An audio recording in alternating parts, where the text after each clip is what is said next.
In this video, I want to show you a good example why you want to fully diagnose a problem before you go order parts. I receive numerous emails. They often go something like, hey, my engine won't start, and when it starts, it runs rough.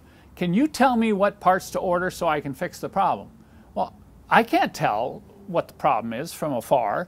You have to go in and diagnose the problem. So on this W210 wagon, I had a stuck and partially operating rear window regulator, and you know, I have to admit I jumped the gun.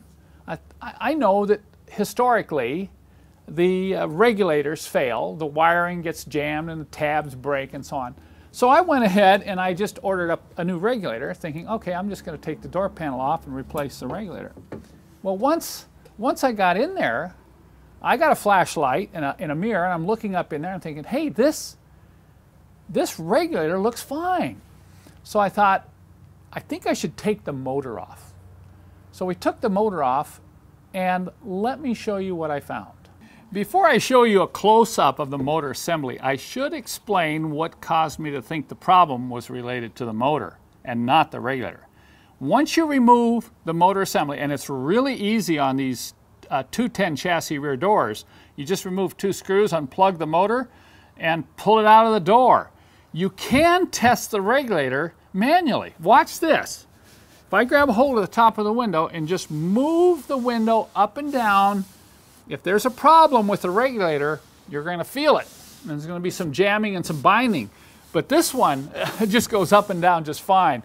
So right away, I could rule out the regulator, and I decided, let's take a closer look at that motor assembly. Now, the problem is it's sealed from the factory, and there are no replacement parts available. You have to buy the entire assembly.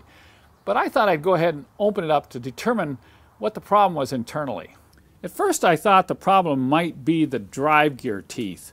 But upon close inspection, the teeth here looked okay. Also, the other teeth on the regulator looked just fine. So we decided to open it up. You can see here that you can't get into this unless you damage the cover. So we broke into it, peeled it back, and look at what we found. What a mess inside. That's a combination of old dried grease and plastic shavings from this drive gear. Drive gear is totally shot, and it was jamming and slipping over the top of the worm gear on the motor. You can see, you can remove the motor, and you can see the drive here. The motor's fine, but you can't buy these parts separately. So when you find this situation here, you're either going to have to go out and buy a brand new motor assembly or try to find a good used one. So the moral of this story is do a proper diagnosis before you order your parts.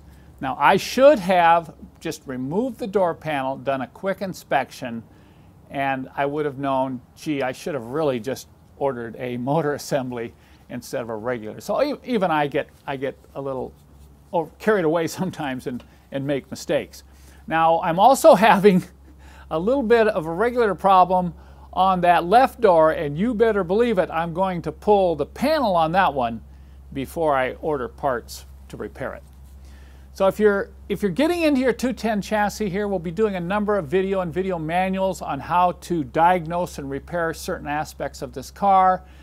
If you think you have a regulator problem, then be sure and check out my website. I have a manual that will explain step by step how to get your door panels off, and I also have complete instructions that come free with the purchase of new regulators from Mercedessource.com.